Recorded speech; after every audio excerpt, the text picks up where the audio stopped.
श्री हरिराय जी महाप्रभु जीए 41 પત્રો આપના લઘુ ભ્રાતાને સંબોધીને લખેલા, જે લઘુ ભ્રાતાના ગૃહસ્થ જીવનમાં લૌકિક કષ્ટ આવવાનું આપે અગાઉથી જાણેલું અને સેવામાં શિથિલતા પ્રાપ્ત થવાની સંભાવના જોઈ હતી. હવે જે પત્રો આપે લઘુ ભ્રાતાએ વાંચ્યા તે સાથે જ ગોપેશ્વરજીએ વાંચ્યા તે સાથે જ એમનું ચિત્ત શ્રી નિધિ સ્વરૂપની સેવામાં ફરીથી ચોંટી ગયું અને તે સમાધાન થઈ ગયું. પરંતુ જ્યારે આપે ફરીવાર એ પત્રો વાંચ્યા ત્યારે સમજાયું કે આ તો સમસ્ત વલ્લભકુલ બાળકોના માટે થઈને પ્રગટ કરેલ છે. તેથી જ આપે દરેકે દરેક શ્લોકના શબ્દાર્થ અને તેના વિવેચન પ્રગટ કર્યા છે. એટલે આ સંપૂર્ણ ગ્રંથ આચાર્ય કુલ બાળકોના સમાધાન અર્થે છે, પણ સાથે સાથે વૈષ્ણવોને પણ આમાંથી લાભ મળે એ હેતુથી જ હરિરાયજીએ સાર્વજનિક કર્યો છે આ ગ્રંથને. અને આજે જે આવશે શ્લોક એ 33મા પત્રમાં ચોથો અને પાંચમો. હરિરાયજી મહાપ્રભુજી કી જય હો, ગોપેશ્વરજી પ્રભુજી કી જય હો, સમસ્ત વલ્લભ કુલ પરિવાર કી જય હો. ચોથો અને પાંચમો શ્લોક એમાં ક્યાંય પણ જીવ શબ્દ નથી, પણ જે અનુવાદ આવશે શબ્દાર્થ અને વિવેચન એમાં જીવ વચ્ચે મૂકવામાં આવ્યું છે. એટલે વૈષ્ણવને લાભ મળે એ ભાવથી મૂક્યું હશે, પણ મૂળમાં આચાર્ય કુલ બાળકોને સંબોધીને છે. અતો દૈન્ય હિ માર્ગે અસ્મિન પરમ સાધન મતમ અભિમાનો મદસ્યાપી સતતમ તદ્વિરોધિનો તૌ વિજ્ઞાન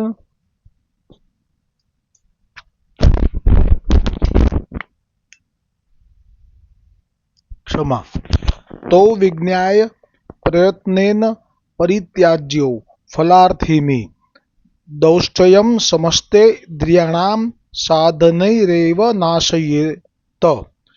આ ચોથો અને પાંચમો શ્લોક આવ્યો, એમાં ક્યાંય જીવ શબ્દ નથી. એટલે સ્પષ્ટ આચાર્ય બાળકો આપના વલ્લભકુલ બાળકોને ઉદ્દેશીના આ શ્લોક છે શબ્દાર્થ. તેથી જ પુષ્ટિ માર્ગમાં આચાર્ય બાળકો માટે દીનતા એ જ પરમ સાધન છે. અભિમાન તથા મદ એ ઉભય નિરંતર દૈન્યના વિરોધી છે તેમ સમજી અને આચાર્ય બાળકોએ આમાં લખ્યું છે જીવોએ, પણ જીવો માટે 84,252 છે, આ તો બાળકો માટે જ છે. તેમ સમજીને આચાર્ય બાળકોએ પ્રયત્નથી અભિમાન અને મદનો ત્યાગ કરવો જોઈએ અને સમસ્ત ઇન્દ્રિયોની દૃષ્ટતાનો સાધનથી નાશ કરવો જોઈએ. કેમ કે સાધનથી નાશ કરવાનું સામર્થ્ય પણ બાળકોમાં જ હોય.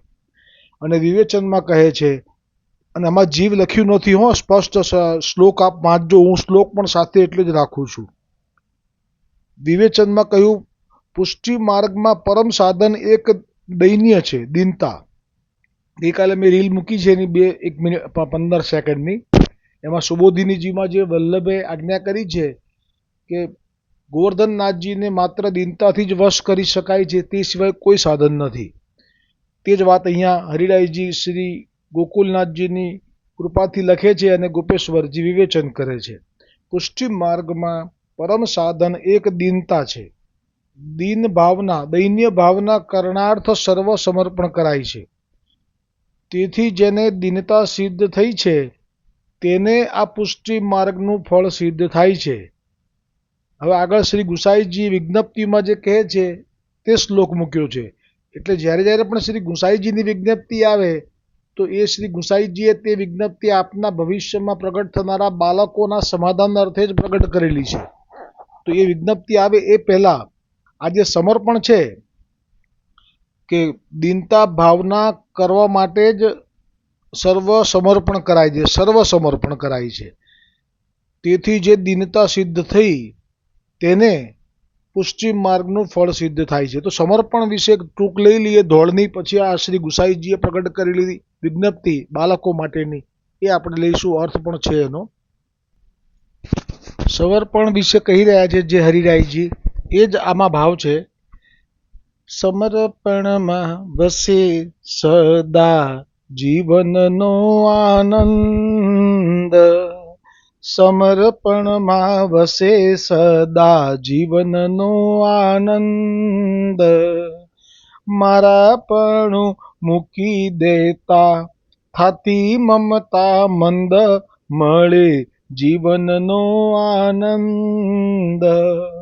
મારાપણું મૂકી દેતા થાતી મમતા મંદ મળે જીવનનો આનંદ. ચિતડું ચરણ ચોંટે ભૂલે માયા ફંદ. ચિતડું સ્વરૂપ ચોંટે ભૂલે માયા ફંદ. જીવનમાં આવે નહીં સ્વાર્થની ગંધ મળે જીવનનો આનંદ. જીવનમાં આવે નહીં સ્વાર્થ કેરી ગંધ મળે જીવનનો આનંદ. સમર્પણમાં વસે સદા જીવનનો આનંદ. હું કરું છું એવું માને છતી આંખે અંધ.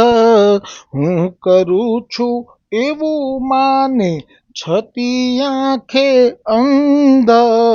પ્રભુના ભજન વિના કરે બધું બંધ મળે જીવનનો આનંદ.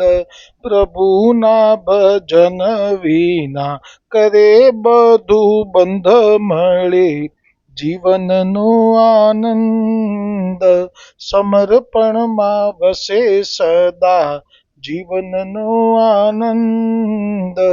મારાપણું મૂકી દેતા થાતી મમતા મંદ મળે જીવનનો આનંદ. એક વેળા સ્વાદ ચાખે લાગે એનો છંદ. એક વેળા સ્વાદ ચાખે લાગે એનો છંદ. પુષ્ટિ પ્રભુની સાથે બાંધે છે સંબંધ મળે જીવનનો આનંદ. પુષ્ટિ પ્રભુની સાથે બાંધે છે સંબંધ મળે જીવનનો આનંદ. સમર્પણનો ભાવ હતો આ ટૂંકમાં, એટલે જ આ ધોળ લીધું મેં. હવે જો શ્રી ગુસાઈજીએ વિજ્ઞપ્તિ કરી છે તેમાં કહે છે આપ કે યાદશી તાદશી નાથ ત્વત્પાદાબ્જે કઈ કિંકરી ત્વદકમ કથમ પ્યાસુ કુરુદ ગોચરમ મમ. એનો અર્થ પણ કર્યો છે શ્રી ગોપેશ્વરજીએ આચાર્ય કુલ માટે. હે નાથ, જેવી છું તેવી હું આપના ચરણ કમળની દાસી છું. તેથી કૃપા કરી સત્વર આપનો મુખારવિંદ મને દ્રષ્ટિગોચર કરો. આ જે વિજ્ઞપ્તિ છે એ ક્યારે છે તો કે જ્યારે શ્રી ગુસાઈજીને 6 મહિનાનો કૃષ્ણદાસ અધિકારીને નિમિત્ત બનાવી અને જે આ વિપ્રયોગ થયો હતો તે વખતે. પણ દીનતા માટેનો છે ભાવ, એટલે અહીંયા આ વિજ્ઞપ્તિ રાખી કે આચાર્યકુલ બાળકોએ પણ દૈન્યતા માટે આ વિજ્ઞપ્તિનો આશ્રય લેવો. એટલે આ જે અભિમાન છે કે આમ કરી નાખું ને તેમ કરી નાખું, અથવા તો કે મેં જ કર્યું છે આ બધું, આટલું વિચરણ અને આટલું પ્રચાર પ્રસાર એને બધું ધમધમતું કરી નાખ્યું, વૈષ્ણવોના બાળકોની પાઠશાળાથી લઈ અને ઘણું બધું, અને બીજા બધા તો બેસી જ રહ્યા છે ફક્ત. પણ અહીંયા આમાં તો એવું જ કહેવા માગે છે કે બેસીને જ માર્ગની સ્થિતિ પૂરી થઈ ગયા પછી બેસીને જ વલ્લભનું સ્મરણ કરીને જ માત્ર સહજ રીતે ભવપાર થવાય, અથવા તો સહજ રીતે જ કર્તવ્ય પૂરું થઈ જાય. અને જો કરવું હોય તો જરૂર કરવું, પણ એમાં દીનતા તો આગળ રાખવી. અહંકાર અને મદ આ બે ન આવવા જોઈએ. જે બે આવે એના કરતાં તો બેસવું વધારે સારું, કારણ કે પેલા બે તો દુશ્મન છે ઠાકોરજીની જે દીનતાનું સાધન છે પ્રસન્ન કરવાનું એના, એટલા માટે. તેથી હવે મહાપ્રભુજી વલ્ભાચાર્યજી કહે છે કે દીનતા એ જ તમને સંતોષ આપવાનું સાધન છે. એટલે વિવેક ધૈર્ય આશ્રયમાં જે કહ્યું તે શ્લોક અહીંયા મૂક્યો છે અને મહાપ્રભુજી વલ્ભાચાર્યજી કહી રહ્યા છે ઠાકોરજીને કે દીનતા એ જ તમને સંતોષ આપવાનું સાધન છે. અભિમાન તથા મદ એ ઉભય પુષ્ટિ માર્ગીય ફળના વિરોધી છે. એટલે અભિમાનસ્વ સંત્યાજ્ય સ્વામ્ય દીનત્વ ભાવનાત, એટલે અર્થ હું સ્વામીને આધીન છું, એટલે એવી ભાવનાથી અભિમાનનો ત્યાગ કરવો. જે સ્વતંત્ર હોય તે અભિમાન કરી શકે, દાસ હોય તેને અભિમાન કરવાનો કારણ જ નથી. દાસ સર્વ કાંઈ સ્વામીની આજ્ઞાથી કરે છે. અભિમાનથી પુષ્ટિ માર્ગીય ભગવદીયનું દાસત્વ જતું રહે છે.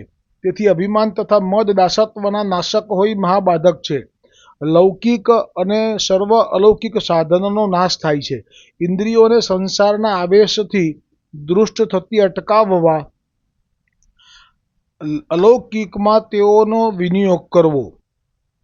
ઇન્દ્રિયોને સંસારના આવેશથી દૃષ્ટ થતી અટકાવવા અલૌકિકમાં વિનિયોગ કરવો. શ્રી મહાપ્રભુજી નિરોધ લક્ષણ ગ્રંથમાં કહે છે કે સંસારાવેશ દૃષ્ટાનામિન્દ્રિયાણામ હિતાય વૈ કૃષ્ણસ્ય સર્વ વસ્તુની ભૂમ્ન ઈશસ્ય યોજયેત.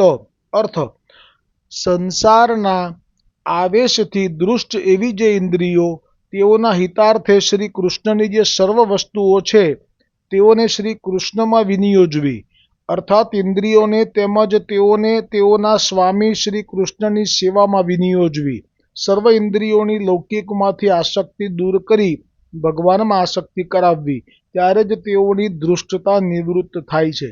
એટલે આજે મદ અને અભિમાન વિશે મારો પોતાનો અનુભવ જ કહું છું કે જ્યારે એક વખત એક આચાર્ય આપના પ્રાગટ્ય ઉત્સવનો એ પ્રસંગ સભા મંડપમાં બિરાજેલા છો અને આપનું એક આત્મજ એ એમનો સમય આવ્યો વચનામૃત કરવાનો, ત્યારે આપના મુખમાંથી એ વચન નીકળ્યા આપના પિતાજી માટે કે અમે તો જોઈ રહ્યા છીએ વર્ષોથી કે જ્યાં છે ત્યાંના ત્યાં જ છે, આમ ને આમ જ છે. તો આ જે શબ્દો છે એ વિશે મારે છટણી નહીં કરી શકાય, પણ વાત આટલી કહેવી છે ખાસ તો કે આ જે સ્થિતિ છે એમાં જે આપ જેમના માટે આ વચન ઉચ્ચારાયા પણ એમને પણ પાછા આ જ પ્રિય છે સૌથી વધારે. એટલે આ એક એવી વિટંબણા છે કે જેનું તો ક્યાંય સમાધાન દૂર દૂર સુધી દેખાતું નથી, પણ અહીંયા સમાધાન છે. શિક્ષાપત્રમાં સમાધાન છે બાળકો માટે. તો આ ખરેખર ઉત્તમ ગ્રંથ છે. એવા આ 46 પત્રમાં આજે અહીંયા ચોથો અને પાંચમો શ્લોક વિરામ પામ્યો છે. હવે છઠ્ઠો શ્લોક પછી 7, 8 અને 9 સાથે તો આ 33મું પત્ર પણ વિરામ પામશે. એટલે આવતીકાલે 6, 7, 8 અને 9 આ 4 શ્લોક સાથે કાલે વિરામ પામશે. બોલો શ્રી હરિરાયજી મહાપ્રભુજી કી જય હો.